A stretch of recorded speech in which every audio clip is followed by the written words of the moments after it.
To be here and to introduce all of you to the cast of our Clone Wars panel. Everyone, please give the warmest welcome to Ashley, James, and Matt!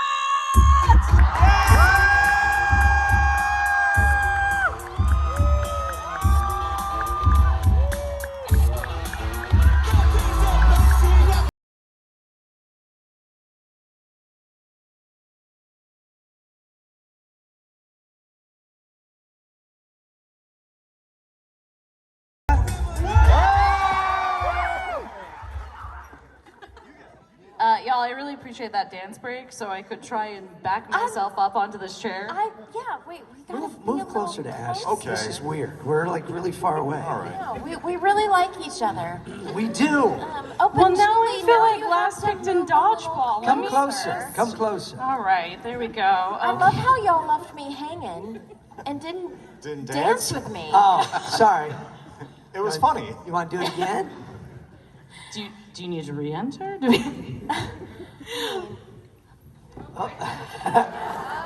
break? Dance opener? Dance break, everyone! All right. Stand up, dance break! Dance break! James, Ashley, and...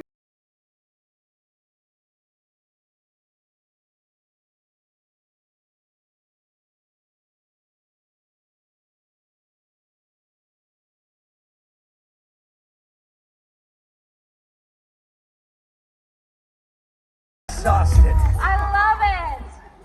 My watch is asking me right now if I'm working out. I just saw water. Water fell? Oh, really? Yeah, I did. Yeah. Oh. There's a washing machine up there. Do you need to adjust your chair placement? No. Okay, all right. Well, if you feel it again, let me know. Well, y'all welcome. Thank you. Thank you. I'm so excited to be here with you because I've circled the drain with y'all at several cons, and you always seem like the group having the most fun wherever you are. We fooled them Not again. us. See? Did you see it? What? Did you see the drip? Oh, I missed It it. just dripped. It's just dripping. Where? Oh, it is wet there, yes. I think I'm even more impressed that All you right. saw it Matt. rather than feeling it. I'm going to stand I can, right I here. can sense it. And feel it. I'll try to catch it next time. So, We're thank just you for having- proving me so wrong about how you never have fun. We're just gonna have constant squirrel moments. Yes. You're trying to like Look at that. focus us in, and we're like, dance, water, food. Cookies!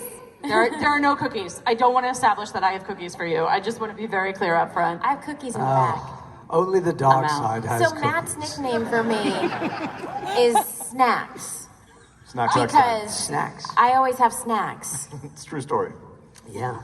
Okay, that didn't go over well. Yeah, I know. Let's move on. Let's move on. Yes. Questions. So, 15-year anniversary. Yeah.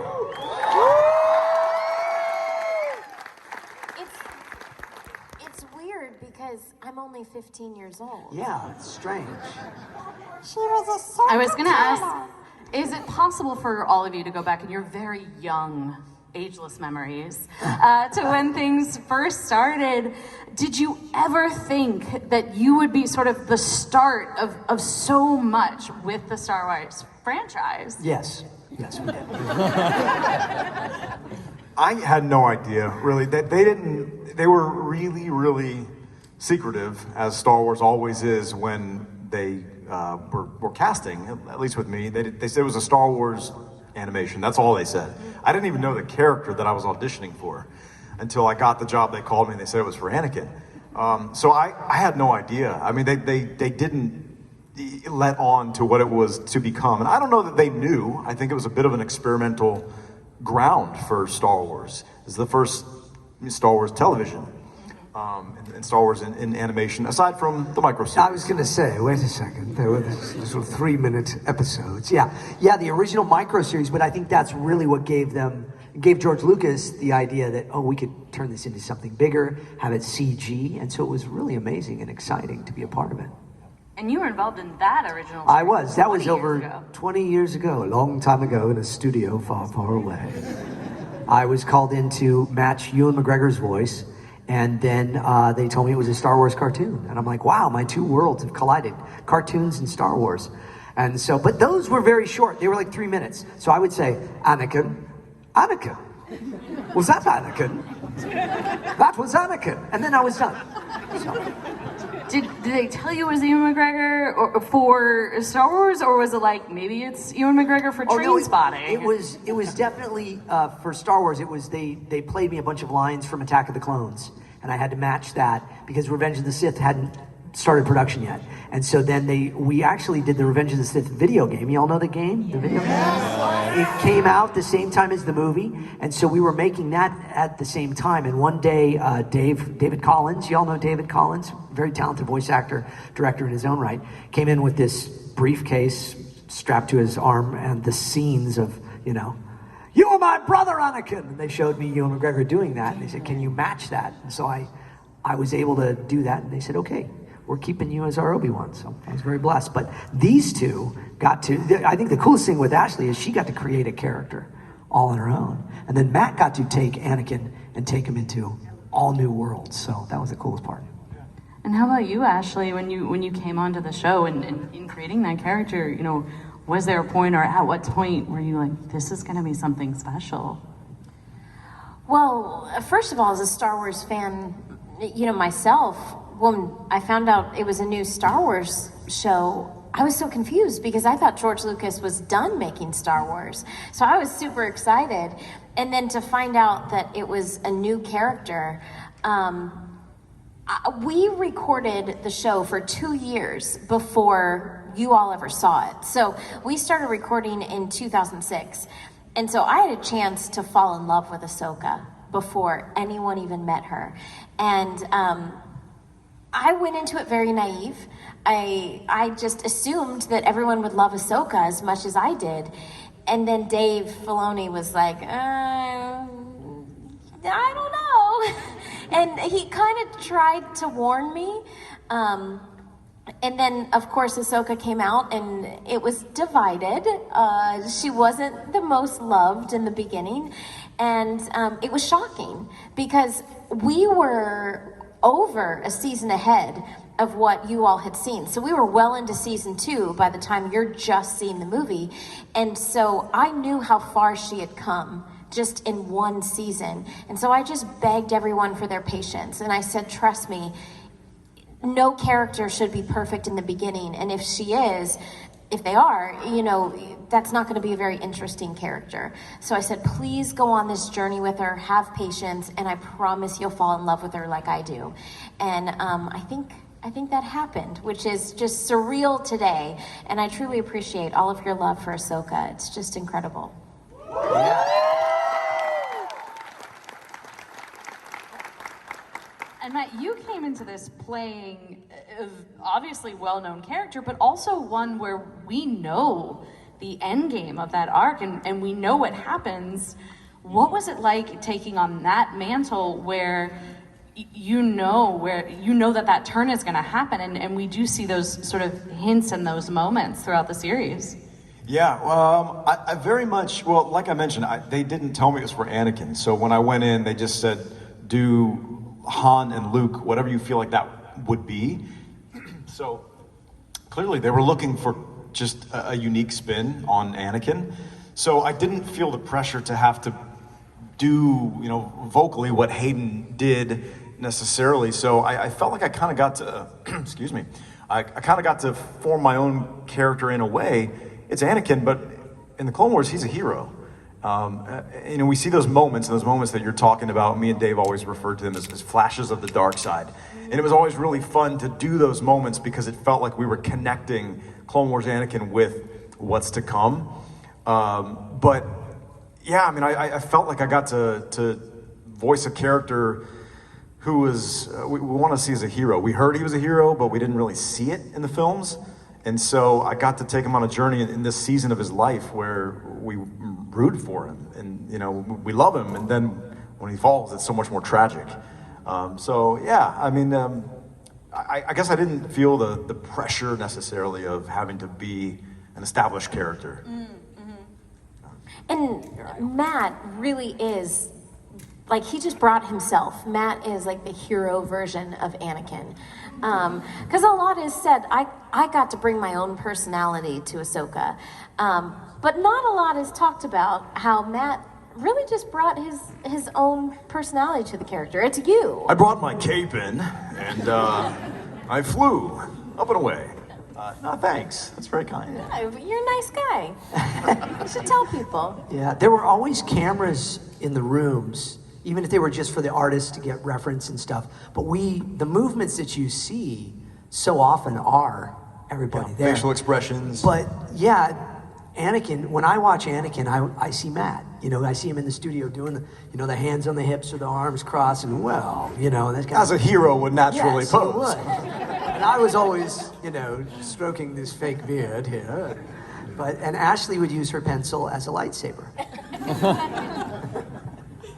Can you all talk a bit about that recording process, especially now? So often we see folks, you know, alone in their booth in isolation, sometimes not even in a studio, in their own studio, but y'all were recording together. Can you talk about what that was like? Yeah, we recorded like an old radio play. We would do a scene together. We'd be in a big vocal booth, not even a booth. It's a room. It's a big room. And we would just go through the scene, normally like maybe 2 times, maybe 3 times. Yeah. Generally speaking, with voiceover, they'll call it like an A, B, and a C take. So you want to do it differently each time. First time you do it as written. Second time you might play with it a little. By the third time you kind of take it and make it your own is the hope. So we would usually do that. And so I always say to people, those lines that you heard, because we get the scripts pretty much when we walked in, you were hearing us reading those either the first, second, or third time most of the time that recorded dialogue. So there wasn't a lot of rehearsal. Yeah, and that is why we have so much fun, because we've been in rooms together, playing together for 17 years. I mean, the banter between Anakin and Ahsoka, or, you know, Anakin Obi-Wan, or whoever. Did you hear how he said that? Anakin and Obi-Wan. I mean, the stuff that people want to watch between Anakin and Ahsoka.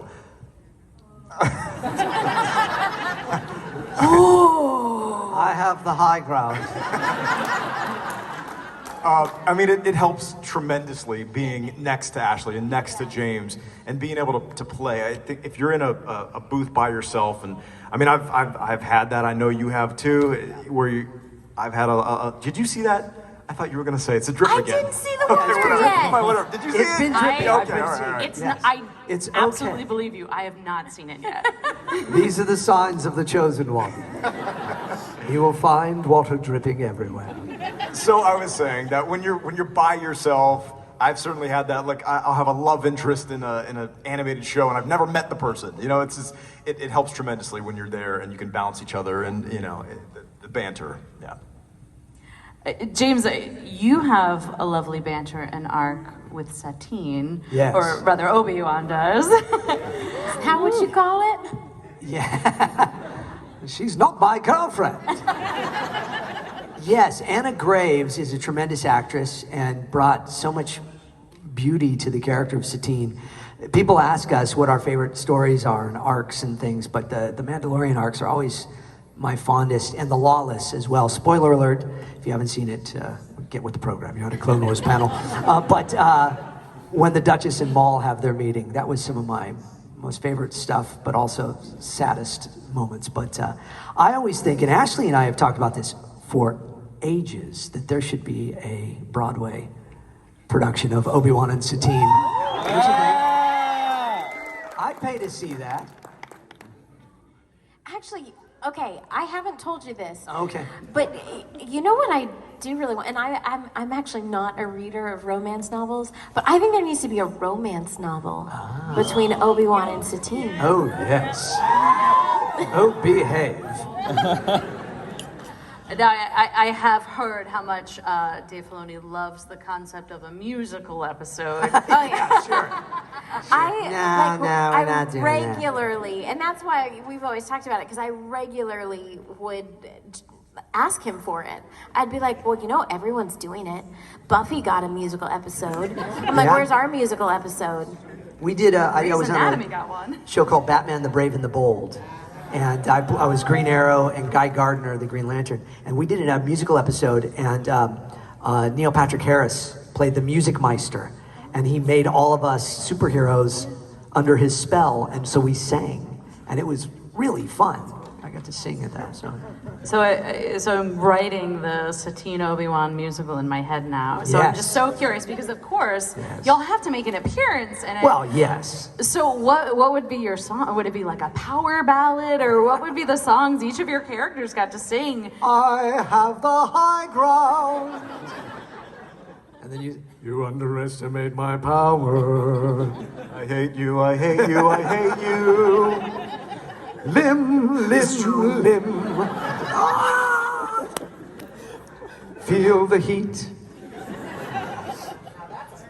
Yeah. And then I'm no Jedi. That's its own. What? Sorry. The water. So now I'm the only You saw the one. I'll know in my heart. I completely lost my train of thought over Sorry. the water. Well, we've talked so much about how much y'all have put into these characters, and it's so easy to see that just being on stage with you and seeing so much of your personality. When you think about what you've taken from these characters and how these characters have impacted your life, you know, I'd love to hear that from you and what you think. Well, she's so poetic. Yeah, Watch, you'll see. Come on, yeah. You'll see. We leave it to her. We should go first. Well, I will say, and I've shared with already today with several people at the table, Ahsoka has completely changed my life.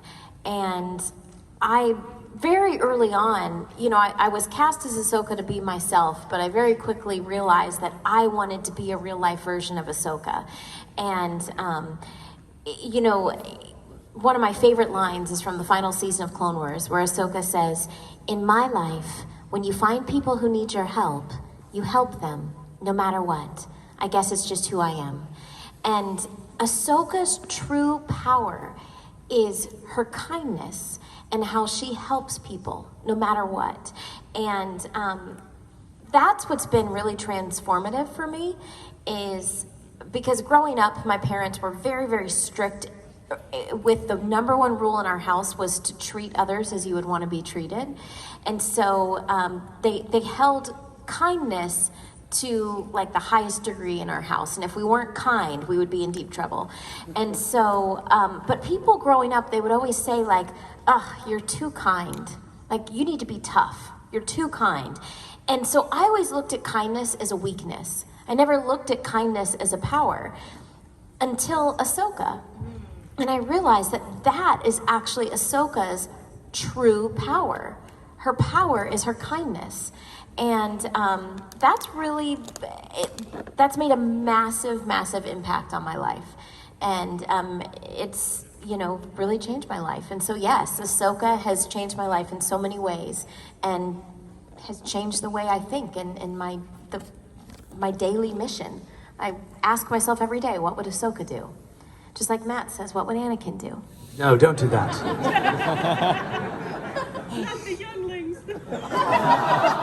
Somebody up front You said went something about the there. younglings, yeah. You said it. You said it. You see what I mean? You see how poetic she was? I don't know why you had her start. You have to follow that now. Top that, Anakin. I think Anakin was really cool. Remember when I like you were him a lot. Remember when you were Anakin? Yeah. That was awesome. Yeah, I know. It is so cool. Yeah, well, I think though also that Ashley, you and Ahsoka are one because every person that has had a meeting with you at a table, anywhere, at any con, or Star Wars weekends or Star Wars Celebration, has been changed by the time that they've had with you. And I know that because they come up and tell me that. No, I mean that in the right way. They say, I go, oh, you got her signature on you. Yeah. And they're like, they're like, it was so great. And they're inspired. And then your Mental Health Mondays and Mindful Matters and all, you are living out the character of Ahsoka in so many ways. And so we just applaud you for that. Thank you. And Matt, you're okay. Did you see the water? No. Ashley, it's so great to hear you sort of talk about growing up and the work that you did, because as much as you took that away from Ahsoka, so much of that was already there. I cheated a little bit. I asked Jeff Rebels about you from Oh my God. yeah, Orlando Family Stage. He says hi, but he said she is such a great friend to us. She's so supportive of the theater and of the arts, and she was incredible in the children's hour. So just all of those elements of you have been there all along, and like y'all have said, it's not just the people that you've been meeting at cons, it's just throughout your professional life. So many people have said, Ashley is so kind, and they say it as a compliment because it's a testament to your strength and also just your transparency to the Mental Health Mondays. Y'all, thank you. I think, thank you. But so much credit goes to my parents on treating others as you would want to be treated. But, the phrase of like, and I'm going to butcher this quote, but, people, will forget what you said to them or what you did, but they'll never forget how you make them feel. And that's so true. And so I always keep that in mind because it's like, I would want someone to make me feel seen and feel special. One of the worst feelings in the world is to feel invisible. And I once got an autograph from someone. I waited 3.5 hours in line, and after waiting 3.5 hours, they didn't even look up at me. Like they sorry. You were, I'm so sorry. He was busy. He was busy. I had a full queue. Yeah. But I was like, you know what? It wasn't Matt. It's me. But it's like, if I said to myself at that moment, if anyone ever gets my autograph, I will never make them feel that way. And so yeah, I try to make every moment special, and these guys do too. These are two of the nicest guys I've ever met. Come on. It's really hard to out-kind Ashley, Yes. though, so I've kind of given up. Yeah. Well, and James, speaking of stage, you have a show yourself, Talking with Myself. It's amazing. Oh yeah. It's a one-man show. I started actually for the USO many years ago. A big supporter of our troops, and there's many of you out here. God bless you all for what you do. Thank you for what you do. And then I got lucky enough to be brought into this wonderful little thing called Star Wars Weekends that Ashley was already a part of, and we got to host that many years together, and then I got to do my show there. And there they called it Obi-Wan and Beyond, but in that show I do about 200 different voices, and I talk about my life as a voice actor, from Johnny Test, who's totally awesome, and you wouldn't guess it, Obi-Wan Kenobi and Johnny Test are the same person. Or Fred Flintstone, Yabba Dabba Doo. Or, let's see, Hiccup from How to Train Your Dragon. Or Jiminy Christmas, the Lost City of Atlantis. Whoa, wait a second, Doc. You mean to tell me you built a time machine out of a DeLorean? The way I see it, Marty, if you're going to build a time machine into a car, why not do it with some style? Or, let's see, Christopher Walken, who's crazy, And, of course, Obi-Wan Kenobi. And we can't forget Jedi Master Plo Koon as well. So I love voice acting. Ever since I was 4, I wanted to be a voice actor. And I think it's a beautiful art. It's a great way to tell stories and to act and perform. And so I created the show to kind of show other people what it's like for all of us in little padded rooms talking to ourselves. And so I've been able to perform it for many, many years now, hundreds of times all over the world. And I'm blessed to do it. Maybe I can bring it next time to this one, huh? Well, that's fantastic, and thank you for sharing all of that with us. And you also gave me a beautiful segue because you talked about voice acting, and so often we talk about how do I get into it, and what should I do? But I'd love to hear what is something you wish someone had told you when you were starting out as a voice actor or pursuing it. Like your own voice. Most of you probably don't like your own voices, do you? Because when you hear it, you go, oh, it sounds so weird.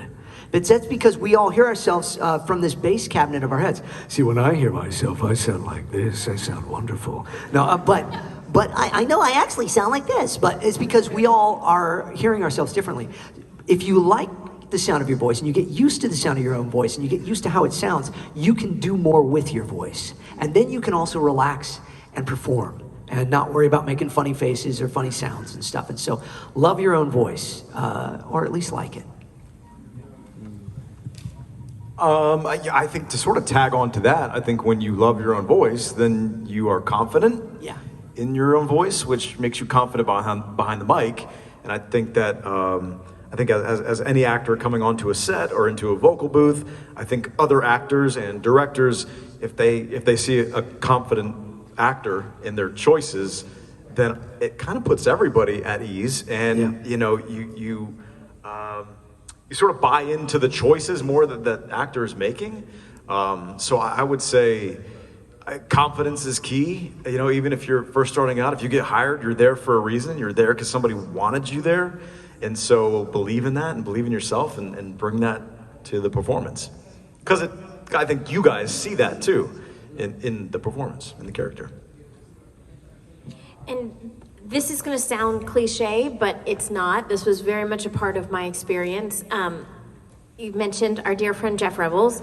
He was a theater director in Orlando, and I grew up acting in Orlando, Florida. I started in theater and then went into film and television, and that came easier to me. I always wanted to be a voice actress, but I never had the chance. And so I did a lot of theater, a lot of film and television. Matt and I, really our backgrounds are in live action, but I begged my agent to send me out on voiceover auditions, and it did not come easy. I auditioned for about 400 auditions, 400 roles that I did not get. I dealt with a lot of rejection before I was cast as Ahsoka. So, and in 2 cases, I was cast as the lead character for a series, and then I was recast, which is devastating. Basically, that means like you record a couple of episodes and then they decide, no, we want someone else. And so, I mean, it's literally heartbreaking. But had I given up, I never would have become Ahsoka, and Ahsoka completely changed my life. So just know that if you're getting into voice acting or any sort of acting career, you're going into a business of failure. You are going to fail more than you're going to succeed. And as long as you know that, it makes it easier, because the times that you are cast, it's worth it. It's absolutely worth it. Y'all, thank you so much for that. I'm just thinking of like how that could be interpreted. Know that you're a failure. Have a good day. Thank you. See you Good night. later. Be a successful failure. Those are all wonderful. So y'all, we are going to be Joy and laughter. Let's hear it for James, Matt, and Ashley, everyone! Wonderful to be with you.